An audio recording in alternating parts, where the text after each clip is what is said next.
Design futuriste, architecture fantaisiste et projet immobilier conçus à la mesure des rêves, mais surtout du portefeuille du demandeur. Voici en quelques mots le sens de la plus-value proposée aux visiteurs de Archibat 2017. Pour le ministre de la Construction, du Logement, de l'Assainissement et de l'Urbanisme, ce salon offre aux visiteurs l'opportunité de se frotter aux professionnels du bâtiment. Le Premier ministre Amadou Gon Coulibaly a rappelé l'intérêt de ce salon. L'Ordre national de développement durable, pour sa part, le gouvernement mettra l'accent sur une plus grande implication des architectes.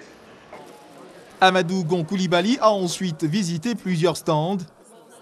Chefs d'entreprise et exposants de ces stands sont heureux de participer à ce salon de l'architecture et du bâtiment. 10 000 m² d'espace d'exposition contre 5 000 en 2007. Le comité d'organisation du salon de l'architecture et du bâtiment pour cette édition a décidé d'étendre le champ de sa vision, offrir aux exposants et visiteurs venus de plus de 15 pays d'Afrique, d'Asie et d'Europe le dernier cri en termes d'innovation pour ce qui concerne l'architecture et le bâtiment.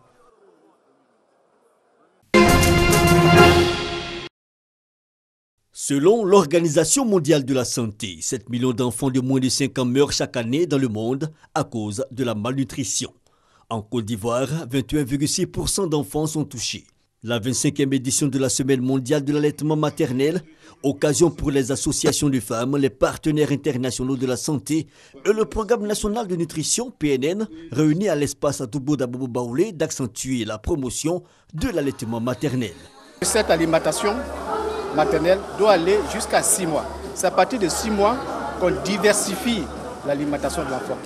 En même temps que nous diversifions l'alimentation de l'enfant, il faut toujours préserver, pour toujours continuer d'allaiter l'enfant jusqu'à ce qu'il ait, jusqu'à son 2e anniversaire. Une célébration qui se met en campagne de lancement du concept élaboré par le Programme national de nutrition baptisé les 1000 premiers jours de la vie. Un concept qui consiste à améliorer l'état nutritionnel des enfants pour une bonne croissance et un développement optimal. De la conception, c'est-à-dire lorsque l'enfant a été conçu et pendant la grossesse, il y a de nouvelles connexions qui se font jusqu'aux 2 premières années de la vie au niveau du cerveau de l'enfant. Et pour cela, ces 1000 premiers jours, c'est une étape fondamentale pour le développement de l'enfant. Intensifier les activités de nutrition et le développement du jeune enfant, une vision partagée par les populations. Bien nourrir le bébé au sein de la mère, c'est très bon. Ça donne la santé. Ensemble, protégeons l'allaitement, loin des conflits d'intérêts, le thème de cette 25e édition de la Semaine mondiale de la santé. Des labels et des lots ont été remis aux responsables de différents hôpitaux pour leur engagement dans la promotion de l'allaitement maternel.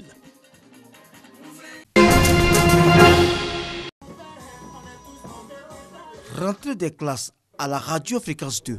Une nouvelle grille des programmes pour mieux captiver et servir les nombreux auditeurs.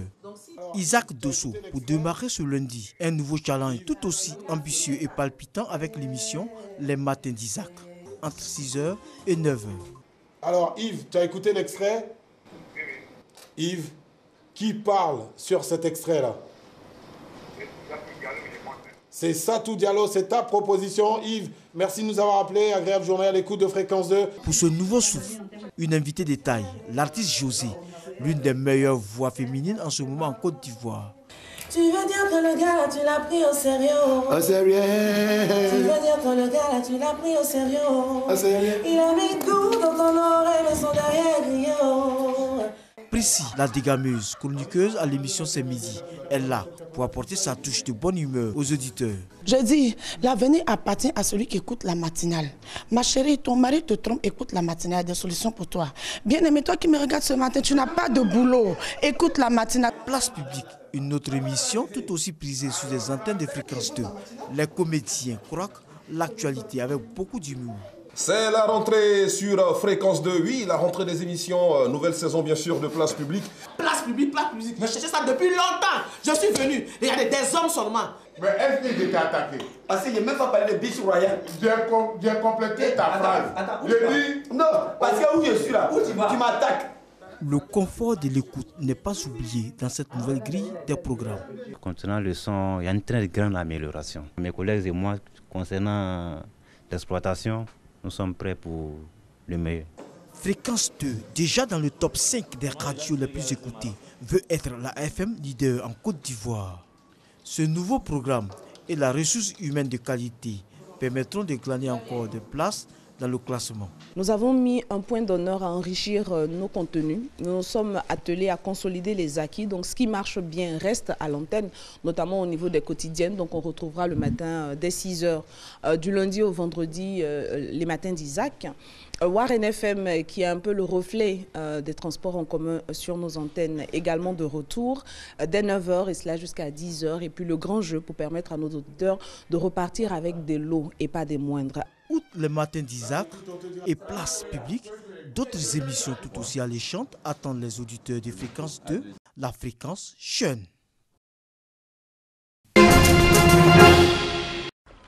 Des bateaux de migrants accostant après une périlleuse traversée en mer, la scène est habituelle en Méditerranée mais nouvelle en mer Noire. 600 personnes sont arrivées depuis la mi-août. Selon les experts, il est trop tôt pour dire si le phénomène va se poursuivre. La navigation en mer Noire est particulièrement dangereuse pendant la saison froide. Sur la route vers l'ouest de l'Europe, d'autres obstacles attendent les migrants. Clôtures et contrôles renforcés. Cette année, les autorités roumaines ont interpellé plus de 1200 personnes tentant de passer illégalement en Hongrie, une hausse importante par rapport à 2016. Dans le centre d'accueil pour réfugiés et demandeurs d'asile de Timișoara, Tarek raconte son interpellation à la frontière. Ce Syrien a décidé de rester en Roumanie, mais il assure que ses compagnons d'infortune sont prêts à tout pour quitter le pays. They want to go there because they have families there and they want to feel home again with them.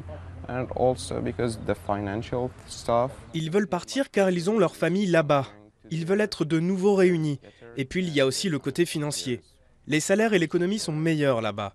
Ils ont ça en tête, ils veulent y aller et rien ne peut les en empêcher. Non loin du centre, on voit ces dernières semaines des migrants rassemblés en petits groupes dans l'espoir de trouver des passeurs.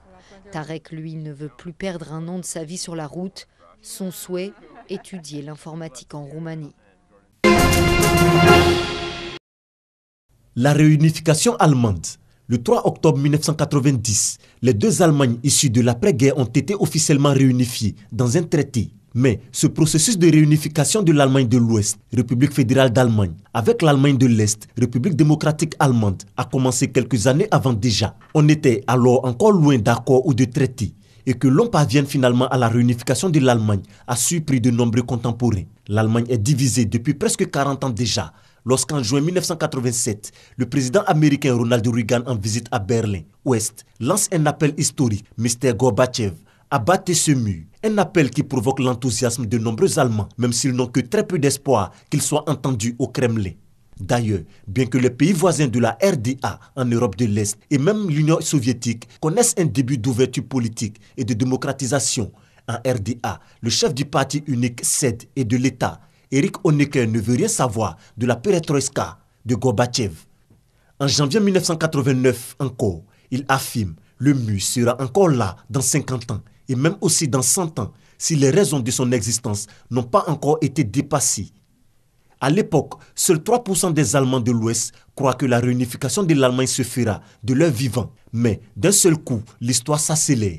Des manifestations massives des Allemands de l'Est font montrer la pression sur le régime communiste. Finalement, début novembre, le Politburo veut faire baisser la tension et annonce un décret facilitant les voyages hors du bloc communiste. Cette nuit-là, des milliers d'Allemands de l'Est affluent aux postes frontières. La police des frontières est submergée par cette marée humaine.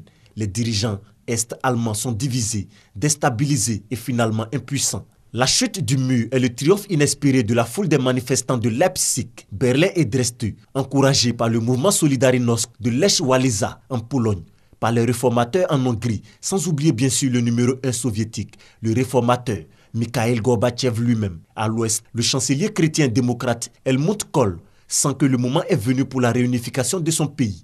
Son gouvernement, soutenu par tous les partis représentés au Bundestag, négocie avec les dirigeants est-allemands et les 4 puissances alliées de la Seconde Guerre mondiale, Union soviétique, États-Unis, Grande-Bretagne et France.